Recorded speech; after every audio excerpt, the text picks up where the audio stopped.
Hello everyone. In this video I want to show you an interesting demo about the inverse kinematics designer app in MATLAB. So what is this? This is an application in MATLAB that you can launch it by either typing in the command window inverse kinematics designer or go to MATLAB, go under apps, and under robotics you should be able to see the inverse kinematics designer app. Okay, it's a powerful app, interesting when you want to perform some task with robots and you want to make sure that you can do the job, you can do the path planning and have no collision. Okay, or you want to reach a specific point and you want to know the joint values and so on, so it performs inverse kinematics for you. Okay, it's quite a bit powerful tool and I decided to demo it for you here. So the first thing you can do is, and I want to do this video on a manipulator, but I probably make another video soon and I show you how to deal with a mobile robot instead.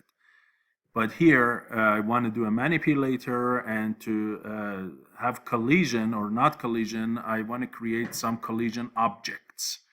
In the second video, as I said, I'm gonna make soon, I make a mobile robot and then instead I use an occupancy grid map. So here, the first thing we need is to load a manipulator, and there is this command in MATLAB called load robot, and you can give it the name of a robot, and it has a big library of so many well-known robots that you can just bring in and work with them. It has the STL files for a ton of them. You can see from ABB robots here to all sorts of mobile robots, different mobile robots here, the adept ones. You have the Boston Dynamics Atlas. It's really good, okay? You have the Turtle Bot. You have the Funak robots, all sorts of things, okay? You can see there is a Scara robot down here. I'll show you. There is Kuka, right? There is here, you see this is the Scara robot. There is the Puma robot, Quanzer, Q-Arm, Quanzer, Q-Bot. This is the one I use in my labs, and lots, okay? Even the Soya robot. You see the Soya robot, the Baxter 2 robot. They're all here, okay? A bunch of different manipulators and mobile robots. They're all here for you to basically bring one of them and start working with them. So the one that I'm bringing in is the Universal URI 5E, and then it sets it at origin, and then I create 3 objects that the robot can have a collision with. And creating those can be done using different commands in Robotics Toolbox. One of them is called collision box, using which you can create a box. Basically, you provided the 3 dimensions, and then this object here can have this field called pose, which is a 4x4 homogeneous transformation matrix, which involves the position and the rotation matrix of the object. So here I'm using a rotation Z with angle pi over 2. You see I'm using the X angle to T form. So I form a rotation Z 4x4 matrix, and then I add this translation of 0.3, negative 0.3, and 0.05 for X, Y, and Z axes, and I move it, right? So I created the box, rotated it, translated it, and that is my first object. The other command I can use is collision cylinder. You provided the radius and the height or length. And here I use this command TR vector form. It basically creates a 4x4 matrix from a translation vector, TR vector. And here it's just basically setting the 4th column of that. And then I use the sphere command, provide the radius, again, move it, translate it. And now that I have all these 3 objects, before I launch my application, I can see them and see if they are in the right location, the right size and everything. And then I can start doing my work in inverse kinematics. So I use the command show. I show the robot and then use a hold on to show my objects, okay? So if I run this portion of the code for you, you're going to see my robot and the 3 objects that I have designed to be on the way, right? So you see the box, the cylinder, and the sphere. And my goal is that the robot does not have any collision with these as it goes from one start point to a goal point with a couple of extra basically waypoints right in the middle or middle points. And then we use a path planning algorithm here, the RRT, and basically make sure that we come up with a path that is entirely collision free, and then we see the animation of this manipulator as it moves from the start to the goal position. So this is all we're going to do. So this is the object. These are the objects and the robot. Now, as I said, we're going to launch the app. Okay, you can do it here through command, or as I showed you, go to MATLAB apps and open up the app. And here you click on a new session, and then allows you to bring in the robot first, which you already uploaded into the workspace. If you go to workspace, you see that the robot is already there and the objects. So now it allows you to bring them from the workspace. You see here, you pick the robot and OK that. It is going to add it to your scene canvas for you.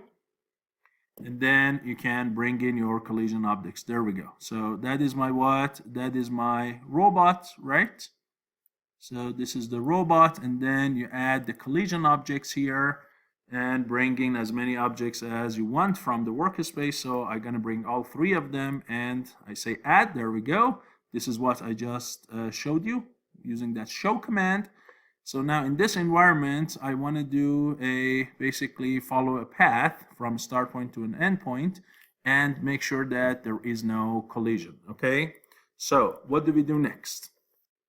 Now, if you want, not only you can move it between these obstacles, you can add further constraints on the robot. Okay, for instance, you can add mechanical limits on the joints or force the end effector to only move horizontally or vertically or anything.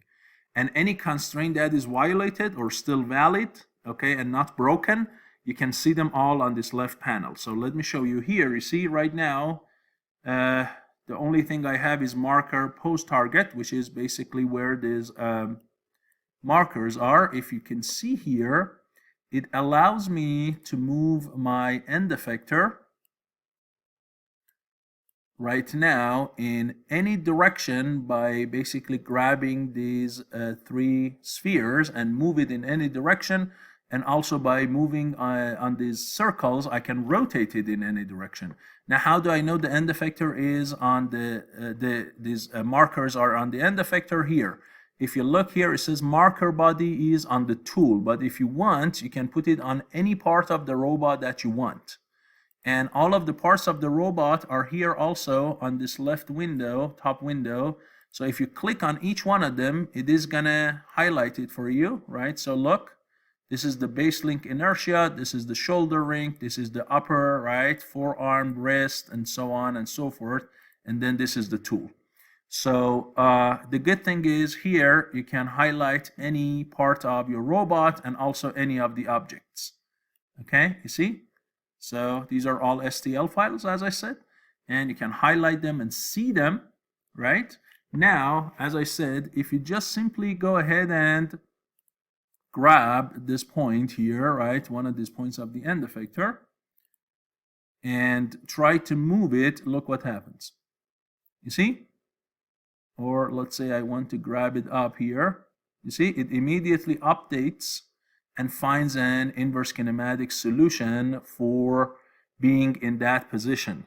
Now, where is it right now? If you want, and look here, click on any of these links, it can show you. For instance, if you click on tool, you can see the XYZ position of the tool as well as the Euler angles XYZ for the tool.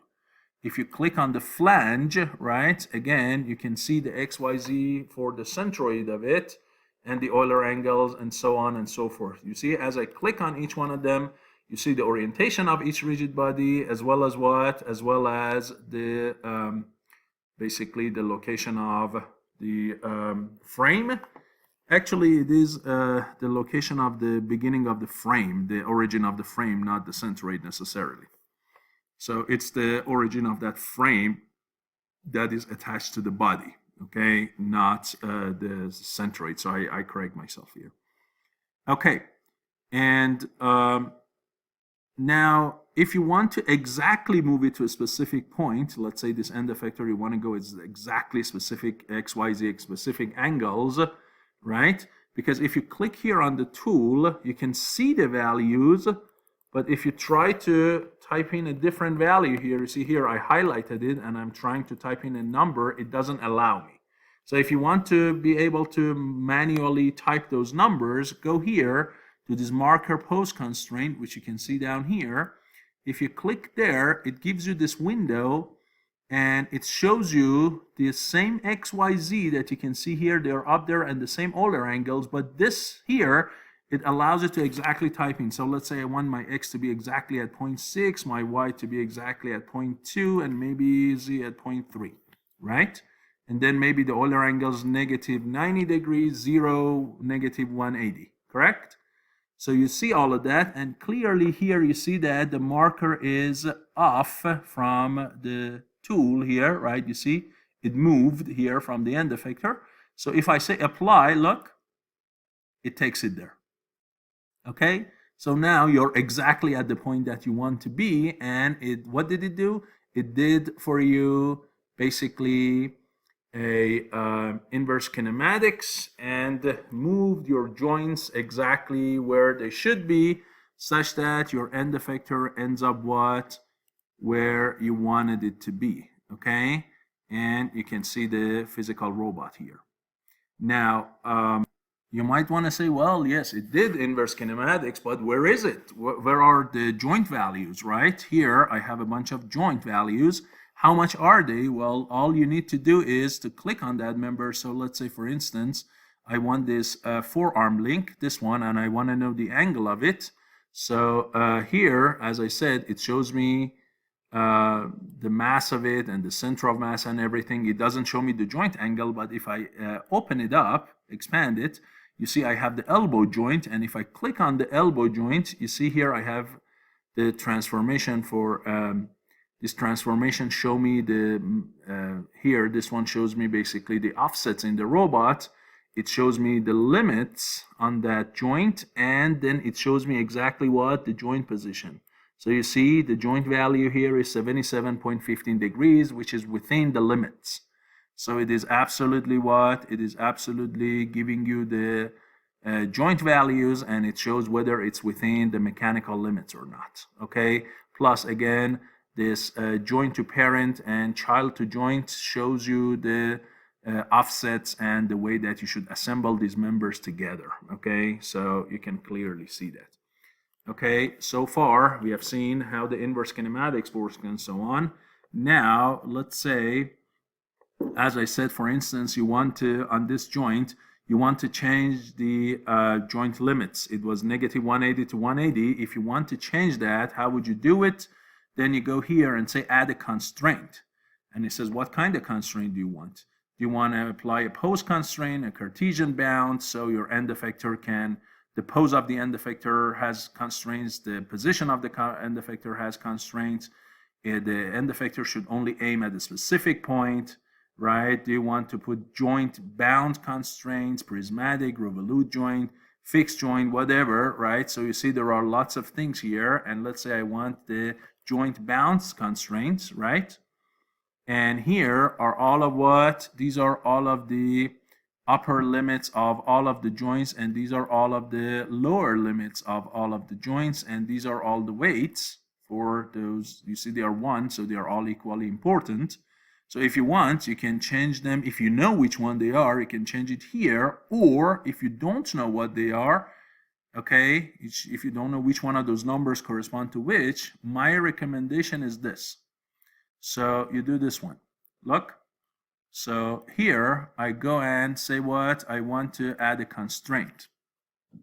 And then I say I want to apply it to a revolute joint. It says, okay, what is the successor transform? What is what? What is the predecessor transform? Yes? Or you can go here and say, what is the successor body? What is the predecessor body? And you see here, forearm, the object behind it, before it is upper arm, and after that is wrist 1. So I say what? I want it between upper arm link and then what? To wrist one link here. And then it knows exactly where it should go, yes?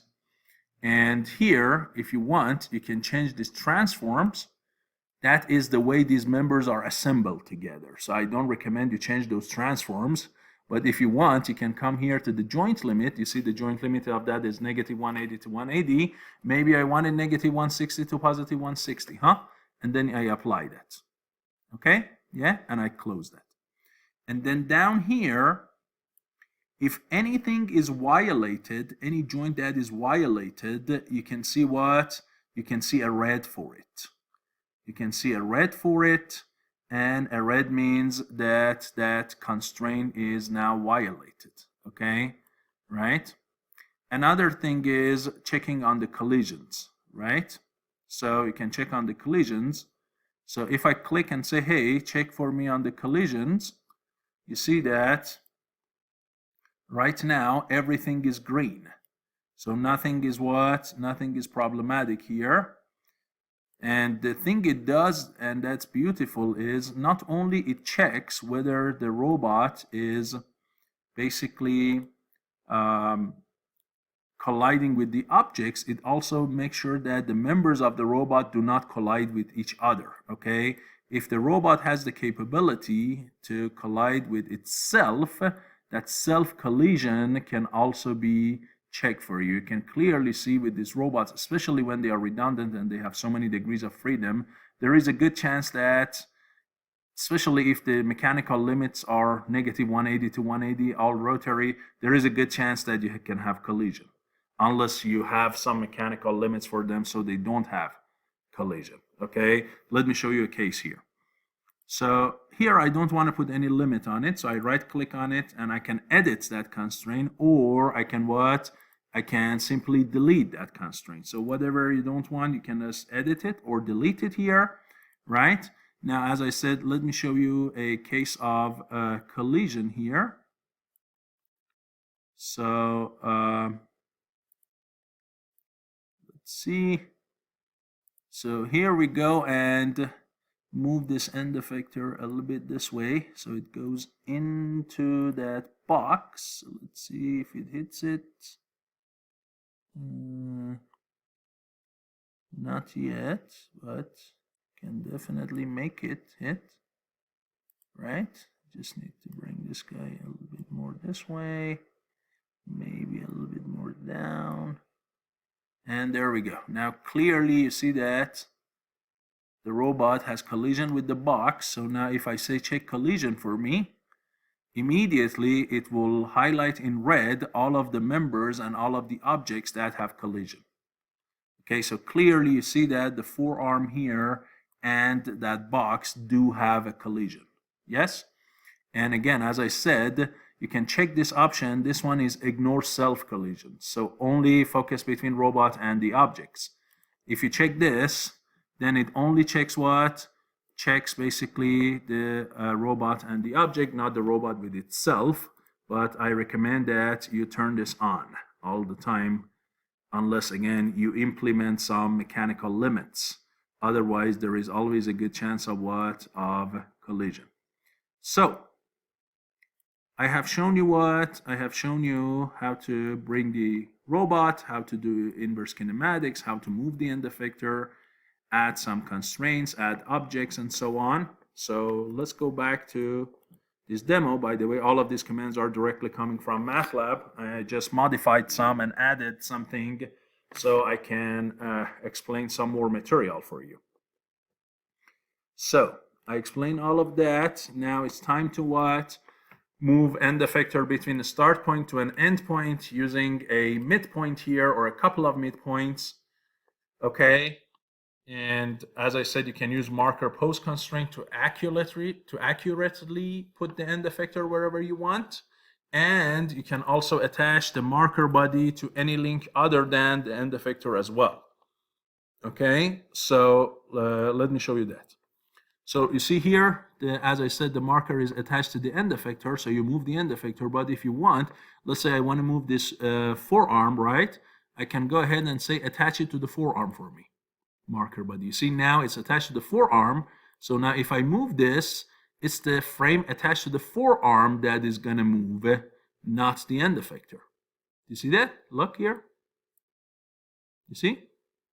Okay, let me rotate it now a little bit. Okay, yeah, and the rest of the members after that will not be affected.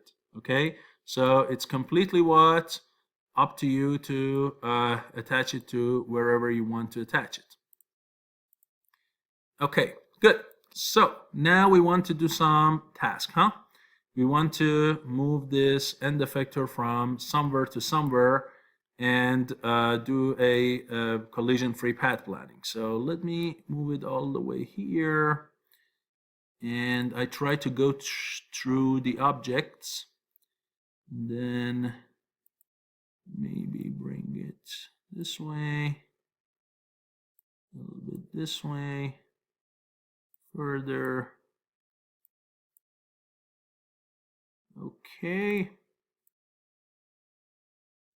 And let's bring it a little bit further down if I can. That would be nice.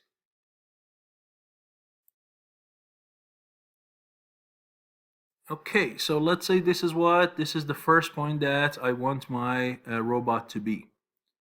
Almost close to this sphere, but below it, and it is gonna what? It is going to carry something from here. Let's say it wants to do some pick and place. Okay, and we are going to what? We are going to do some path planning for it. So let's say this is let's bring it a little bit further down. Okay, and here we go. Let's say this is where I want to be. Now, what do we do? The first thing is we add this to one of the configurations that I want to have. So I say what? I say store configuration. And then it call it configuration 1. If I want, I can change the name here. I can call it the start point or whatever it is. Okay, call it start. And before I export it, I make sure that there is no collision here. So I say check collision, and everything turns green. You see now it says pass, which means this is a good point. And then what? Once this is a good point, I go ahead and now move it maybe to the second point, to the midpoint, and then finally move it to the goal point, right? So let's go ahead and move it to another point now.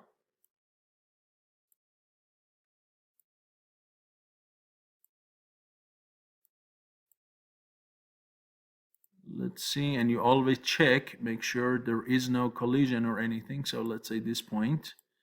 Let's check. Seems like this is also a good point. So now again I say store configuration, and maybe this time I call this guy midpoint, right? And then you see it passed again, and then I go for another point. Okay, this time I move it to the other side of the cylinder, and again I check, make sure that you see everything is good and everything is checked. So now again store this and call this maybe the goal point, and it's passed. And if you want, you can move between these points using these arrows. So right now you are in configuration 3. If you want, click here, it goes to 2, and then here it goes to what? To 1. So you can move between them.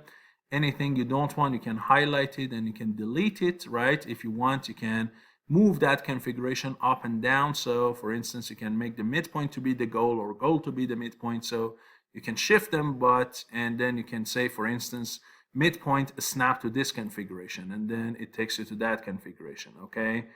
And so once you have these all figured out, then you go to export, and you say what?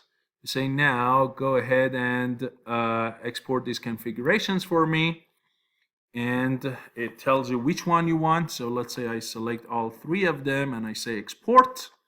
Now it is going to export them to the workspace for me. If you go, you see now you have this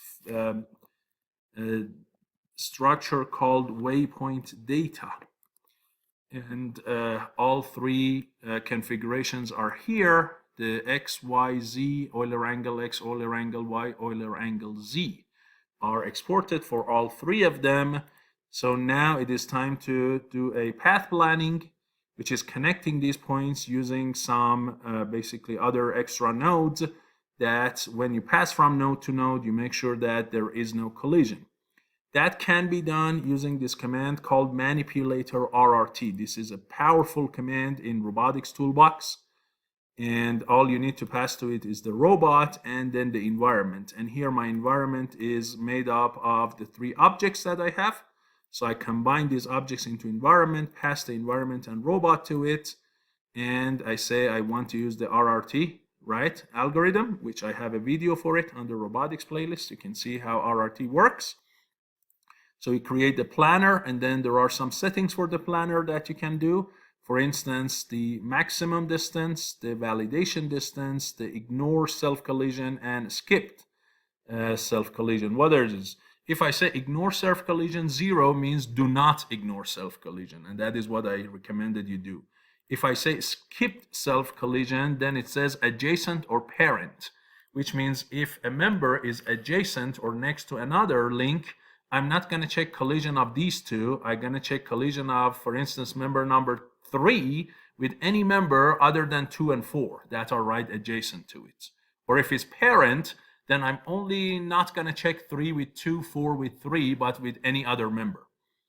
This maximum distance is the maximum distance between any two nodes on the RRT grid, and the validation distance is the number of intermediate nodes, or the distance between intermediate nodes that for each one of them the collision will be checked. So the smaller it is, the more basically assured you can be about not having a collision. The default of this is 0.01.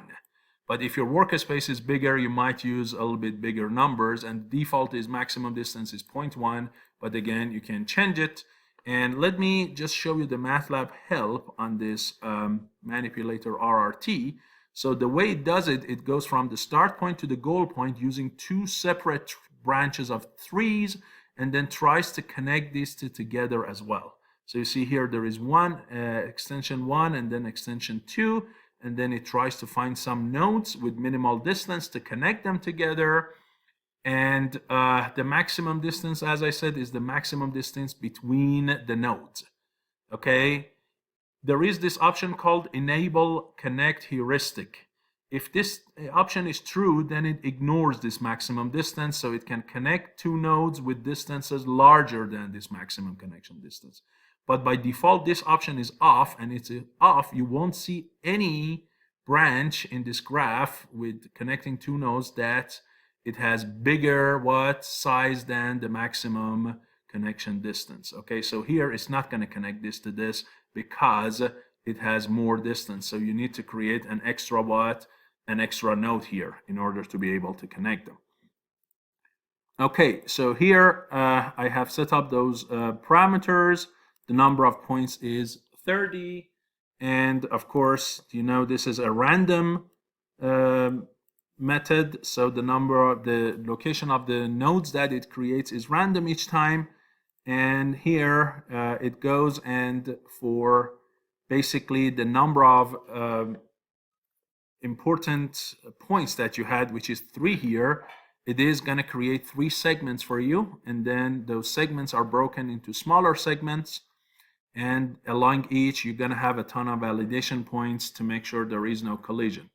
Now here I changed some of the settings a little bit and enabled this heuristic to allow me a little bit faster convergence of the method and finding the path. And the other thing is I changed a little bit the first point, the second point, and the last point. So if I show you that, look, this is the first point here, okay, on this side of the sphere, and then we go to the middle point here, which is kind of upright position, and then we go to the next point, which is on the other hand, on the other side of the environment. Okay, so I'm gonna go between these 3 positions, And so now my data is changed a little bit, and you see that for one of the segments it's very fast.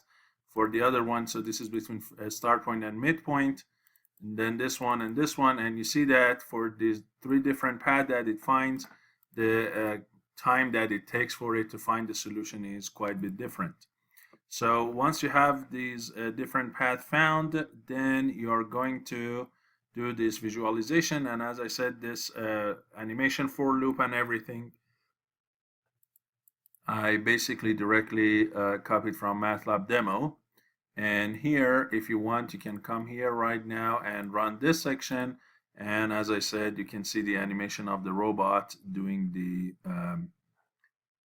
path following here. Okay, and when each segment is done, it says segment 1 completed, segment 2 completed, and so on. And you can control the speed of this animation and everything by a couple of parameters I'll show you once this animation is done. Okay, so this is one of those segments, and then this is the second one between the 3 points, and then there is a third one as well. So these are like the branches of that graph, and then it tries to connect them together by smaller segments, by bringing some random nodes between them and checking, of course, allowing those connections that there is no collision here. Okay, so you can see all these different things, and of course the way that I picked those 3 points, you have a lot of change in the configurations of the robots. Okay, because these robots typically they have lots of different solutions for inverse kinematics. They can have 2 to the 4, 2 to the 5, 2 to the 6 sometimes solutions. And if you keep moving between one configuration and another configuration of the robot, then you're going to give the path planning a harder time to do all of those here. Okay, so the parameters that control the speed of the animation, one of them is this one, rate control. Pick a higher number, and the other one is this pause command here. Choose a small number to make your animation fast. And as I said, you can have control over here, control over these parameters of the path planner. You can pick your points based on your task, and you can perform what, as I said, this inverse kinematics designer. So hopefully this video was useful to you. As I said, in my next video, I'm going to do it on a mobile robot with an occupancy grid map or something different, so you also see the mobile robots. But hopefully this video was useful to you, and you learned how to use this powerful tool from Robotics Toolbox, how to use this powerful app, and I'll see you in the next video. Thank you.